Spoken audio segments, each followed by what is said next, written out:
I'm Tracy Sabol. Tonight on EWTN News Nightly, major escalation. A bombing kills the political leader of Hamas, leading to fears of a widening conflict in the Middle East. Contested election. Another day of protests in Venezuela as the European Union and others call for more information from the socialist government. PayPals. Analysis of a new study examining student debt among those seeking to enter religious life. And serves them well, what the Holy Father told 50,000 altar servers in Rome. These stories and more tonight. From EWTN, the Global Catholic Network, this is EWTN News Nightly. Thank you for being with us on the feast of St. Ignatius of Loyola. We begin tonight one step closer to the brink of a wider war in the Middle East. In a span of 12 hours, the leaders of both Hamas and Hezbollah killed in targeted assassinations. We are prepared. We are going to take high price, going to exact high price from each arena. That statement, the first from Israeli Prime Minister Benjamin Netanyahu since the death of Hamas's top political leader Ismail Haniyeh in Tehran. While no one has claimed responsibility for the killing, both Hamas and Iranian leaders point the finger squarely at Israel. Haniyeh was in Iran to take part in the inauguration ceremony of the new Iranian president. Netanyahu did mention the death of one of Hezbollah's top military leaders. Israel claimed the targeted killing of Fuad Shukr was in retaliation for Saturday's attack on the Golan Heights. 12 children died in that strike. And for more, let's bring in Simone Leedon. She is the former Deputy Assistant Secretary of Defense for the Middle East. Thank you so much for coming on again. We appreciate it. Tell us how significant these deaths are, in particular Haniyeh's, which he was killed, as we know, on Iranian soil rather than in Qatar, where he resides. Yes, hello. It was quite a significant series of strikes and actions that the Israelis have taken in the past several days. And as you rightly noted, none more significant than the strike in Tehran, where Ismail Haniyeh was taken out and neutralized. This was very significant for the reason that Tehran is the capital of Iran, which is the country that has been instigating and fomenting this regional war through its proxies in many of the surrounding countries of Israel. So Israel has been responding by attacking responding directly with Iran's proxies, but not against Iran specifically. This was a message to Iran saying we can get whoever we want, wherever we want. Nobody is safe. Haniyeh was actually in a residence that is very important for the IRGC. They put their very highest ranking members there, some of their retired members. And the fact that Israel was able to identify where he was staying, reach into the room where he was staying, and kill him. And we don't really know how he was killed. There are a lot of circulating reports, is incredibly significant and is an important step for Israel to restore the deterrence that it lost on October 7th. Simone, do you think this shows a difference in Israel's ground game against Iran versus Gaza, where they were maybe thrown off guard?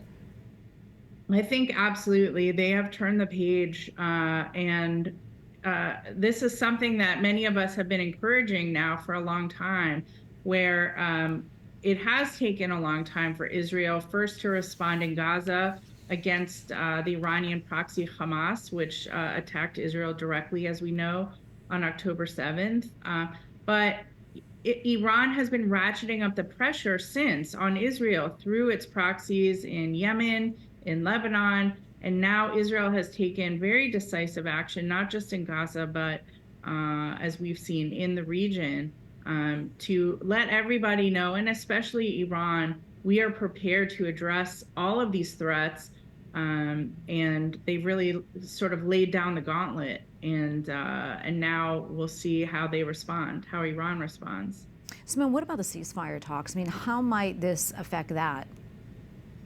Well, I think it was obvious for a long time that the ceasefire talks were not real.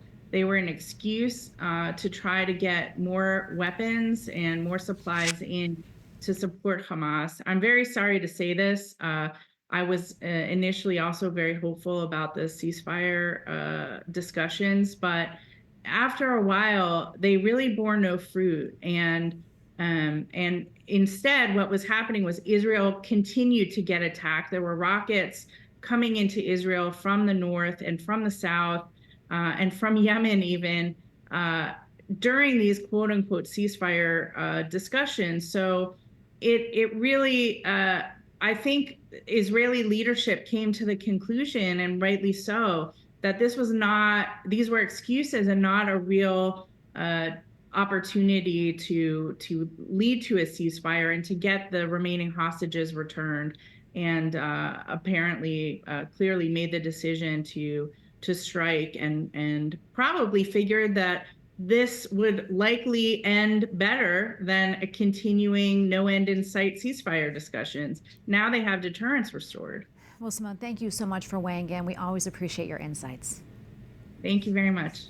The Biden administration reacts to the killing of Hamas's top political leaders, saying nothing takes away from the importance of getting to the ceasefire, and it will continue to work at that every day. But now, in the hours after the strike, concerns about a ceasefire negotiation have soared. White House correspondent Owen Jensen reports. Owen. Tracy, President Joe Biden's top diplomat, Secretary of State Antony Blinken, says the Biden administration has been working from day one to try to prevent the conflict in the Mideast from spreading. Of course, the big question now is what happens next. The Biden administration says it had not been aware of and had no involvement in the killing of the Hamas leader. And as Israel and Hamas continue fighting, the list of dead and wounded growing by the day.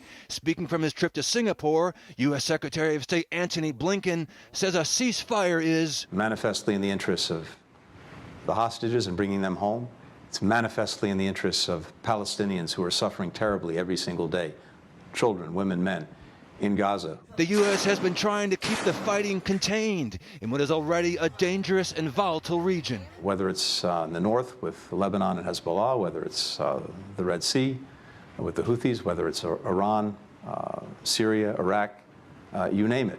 Ismail Haniyeh's killing in Tehran comes at a precarious time. Senior officials from the U.S., Israel, Qatar, and Egypt were set to meet for the latest round of peace talks. It's always been a complicated process. I mean, my goodness, how many times have we talked about it in the last few months and even in just the last few weeks? I think it's too soon to know what any of these reported events could mean for the ceasefire deal. White House National Security spokesman John Kirby also telling reporters, one of the things the president's been very focused on is trying to prevent escalation here. That work is complicated and difficult every day, and that includes today. Touring a shipyard in the Philippines, U.S. Defense Secretary Lloyd Austin discussed the need to keep things from turning into a broader conflict. I don't think war is inevitable. I maintain that. I think there's always room and opportunities for diplomacy, and I'd like to see parties pursue those opportunities. Now, Secretary Blinken has urged the Prime Minister of Qatar, a key mediator in ceasefire talks, to continue working toward an agreement that would secure the release of hostages, alleviate the suffering of the Palestinian people, and unlock the possibility of broader stability.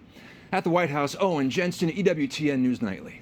Well, as the tensions between Hezbollah and Israel grow, the Maronite bishop in Lebanon says people are praying for peace. He said that without a ceasefire, quote, the southern Lebanese are suffering the consequences of this war. They do not want a conflict with Israel. Bad for analysis. Let's bring in Samuel Tedros, a member of the Philos Project Advisory Board and a scholar of the Middle East. Samuel, great to have you back on the show. We appreciate it. Give us a sense, for those who may not know, what life is like for Christians, in particular the Maronites in Lebanon, especially now and with the presence of Hezbollah. Thank you for having me. Always a pleasure. It's a tough situation. You are caught between larger forces than yourselves that are fighting over you. Hezbollah is in control of the country, and it plays a game with the lives of its Christian citizens through its actions against Israel. So the Maronites in Lebanon basically feel that this country that was originally dedicated as a safe haven for Christians in the Levant is turning into another one of those countries controlled by the Islamists in the region, and that is used in their project against the State of Israel. How do you think, Samuel, these rising tensions, escalation now between Hezbollah and Israel, how is that going to affect the Christian population even more? It's going to make life miserable for them. Number one, Lebanon is already a collapsed country. Economically, everything, the country is basically in its worst condition, very close to where it was in the 1970s and 80s during the Civil War. We've seen a lot of migration of Christians in the Middle East from Lebanon, from other places in the past decades as things get worse. And I think we're going to continue to see this trend. People are leaving, those obviously that are capable of doing so, and the rest are caught. The Christian areas there are a lot of Christian areas in the south of Lebanon, in Jazin and other places. These will be at the forefront of the fight if a war breaks out between Hezbollah and Israel. Do you think Shakur's death, do you think that will maybe lessen Hezbollah's stronghold on Lebanon? No, he wasn't involved in the political control of the country. This was a guy that was there from the founding moment in the early 1980s, together with Ahmad Bouniyah and Mustafa Badruddin. They were really the key figures in building the military capacity of Hezbollah, as well as act as the liaison, the link between the masters in Tehran in the Revolutionary Guard and between Hezbollah. So his death is a major blow for Hezbollah in terms of its connections with the Iranians, military capabilities. They lost basically a key leader and a great tactician that led their wars with Israel, but he was not involved. Hezbollah's control of Lebanese politics is much more vast that Fuad should know he wasn't part of that story. Before I let you go, kind of give us a sense. I know Lebanon is one of the most religiously diverse countries in the Middle East. Still, there have been attacks on Christians and Maronite religious leaders. What more, Samuel, can you tell us about that? And do you think those attacks may increase? Definitely. The Christians were originally, in a sense, dominant in Lebanon. This position has dramatically changed since the end of the Civil War. They find themselves now caught between a much larger Sunni and Shia majority, a Muslim majority in the country. And they themselves are divided between the Lebanese forces of Samir Jaja and between the Free Patriotic Movement of the former President Michel Aoun. And as a result, they've not been able to sustain their position and their influence in the country. The position of president, which is reserved for a Maronite, has been unoccupied now because the Hezbollah stopped the election of a new president. And as a result, the Maronite patriarch has really become the leader and the figure of the community. And he's been calling nonstop for peace. He doesn't want a conflict with Israel. He doesn't want the country to continue deteriorating and become another Iranian proxy. And as a result, he has been attacked by the Iranian axis in the region, by Hezbollah, as a traitor to the Arab and Palestinian causes. Well, Samuel, thank you so much for coming on and for all your insights. We really appreciate it. God bless you. Thank you. The killings of the leader of Hamas and Hezbollah commander in the last 2 days is drawing strong reaction from U.S. lawmakers. Some are worried that it could inflame tensions in the region and pose a security threat to Israel and the United States. Capitol Hill correspondent Eric Rosales has more. Lawmakers are closely monitoring the Middle East with U.S. forces on high alert in the region. They tell me Israel is doing what is necessary to put an end to Hamas and Hezbollah and end the war. Hamas is a terrorist organization. They're trying to destroy the state of Israel. Their allies are trying to do the same thing. This would come to a quicker conclusion if we would unequivocally say we are going to stand with and help the state of Israel defend itself. Israel doesn't have a choice, but if there's no accountability, this will continue. But here, Director Wray has said we have terror cells all across our country, so we're at risk now. Congressman Gregory Meeks, the top Democrat on the Foreign Affairs Committee, says he worries about the thousands of civilians in harm's way.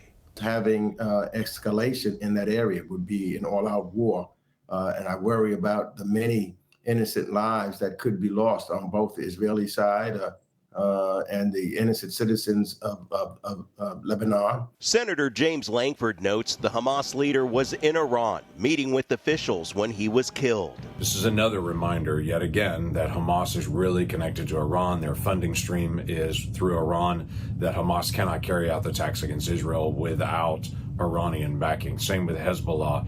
Congressman Mike Waltz is a former Green Beret. He warns appeasing Iran, which sponsors Hezbollah and Hamas, shows American weakness. For the administration to be, sending its envoys into Beirut and saying, what concession can we make, Hezbollah, is only going to invite more escalation. Every time you hear the word de-escalation out of this administration, think appeasement, and Iran sees opportunity.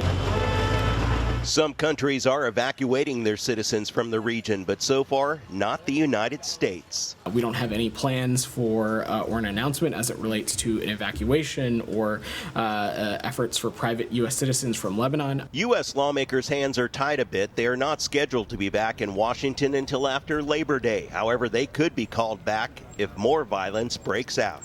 Eric Rosales, EWTN News Nightly.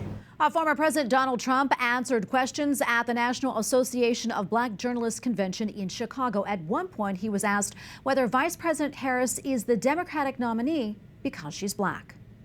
I've known her a long time indirectly, not directly very much, and she was always of Indian heritage, and she was only promoting Indian heritage. I didn't know she was black until a number of years ago when she happened to turn black, and now she wants to be known as black. So I don't know, is she Indian or is she black? She is always identified as a black woman. She went to a historically black college. The former president also said the Democrats are, quote, radical on abortion, and he had been the best president for the black population since Abraham Lincoln. The audience responded with a mix of boos and some applause. Well, a third day of deadly protests in Venezuela following the socialist country's controversial presidential election.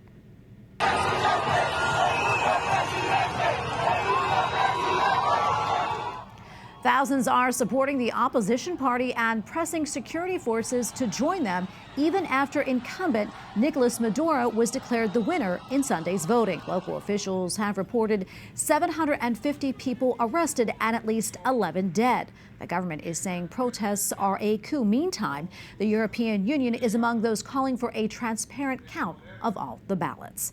And we have a lot more still to come here on EWTN News Nightly, including student debt and the seminary. A new study sheds light on a major hurdle for some to enter religious life.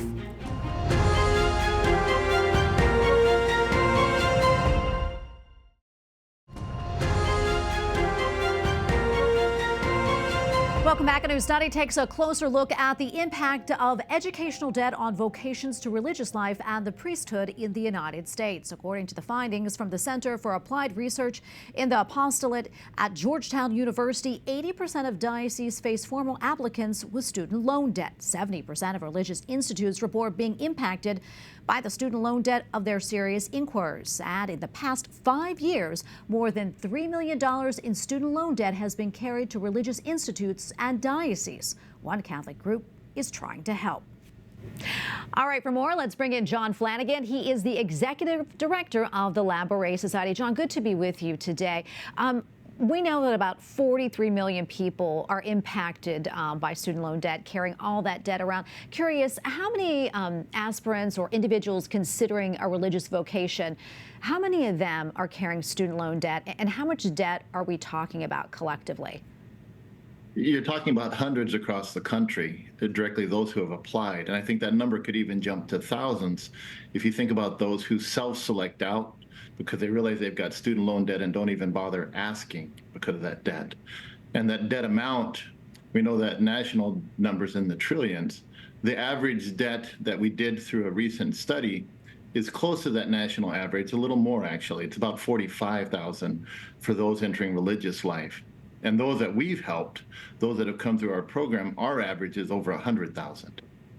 Yeah, it really is very concerning for a lot of people. Let's dive into that a little bit deeper, John. Tell us how the vocations are affected by this type of debt. Well, for many of those entering into religious life, canon law, church law, actually says you can't have the debt. You can't have a debt that you can't repay to be able to enter into religious life. It's hard to pay a debt when you take a vow of poverty. So in that instance, for some, it's a deal breaker. For those entering into diocesan life, yes, they get a stipend, but many, that burden can be more than they can pay on that priestly stipend. And when we're talking about barriers to going into religious life, how big of a barrier do you think this is, student loan debt? And are future prospects in religious forced to maybe wait on their calling because of this? Most certainly. I mean, when you think of a barrier, the average age when people finally pay off the debt completely, a recent study I read showed that at 45 years of age. Do we want to have our future priests, sisters, and brothers needing to wait until they're 45 to even begin formation? So I'd say it's a pretty hefty roadblock. And what can be done about that? And what is the Labouré Society doing to help those who are burdened by student loan debt and want to become a priest or a nun? Well, I'd say the biggest thing that Labouré does is to be able to help them learn how to ask for help. Our future priests, sisters, and brothers are hardwired to give. You know, God bless them, and rightly so. But they struggle with being able to ask for help when needed. So Labouré is able to help them invite people, others, into a new relationship, if you will, being able to ask them to support their efforts to enter into religious life through gifts of finances to take care of the debt, for prayer and ongoing prayer support. So the practical way, boiling it down, is we help the aspirants know that they're not alone, that the laity wants to help them, and that the laity can, but we often just need to be asked. Yeah, John, how important is that relationship with the Labouré Society, and for those wanting to enter religious life? Talk to us about that relationship and the importance of it. Relationship is at the very heart of all that Labouré does. You know, some people think that it's about fundraising, and I dare say no. It's really about evangelization and invitation. We work with the aspirants to be able to help them share their story and invite people into it. So as they move forward, it's not a transaction where it's here, I'm asking for money, but more, God's calling me to be a priest, a sister, a brother. Can you help me? Can you walk with me? Well, John, thank you so much for coming on and talking to us about all this. Thank you for what you do and for your time today. We appreciate it. God bless you. Thank you so much. Up next on EWTN News Nightly, confronting the woke culture. Franciscan University invites us to examine current topics through the lens of reason and faith. Plus, thousands of altar servers gather in Rome for an international pilgrimage.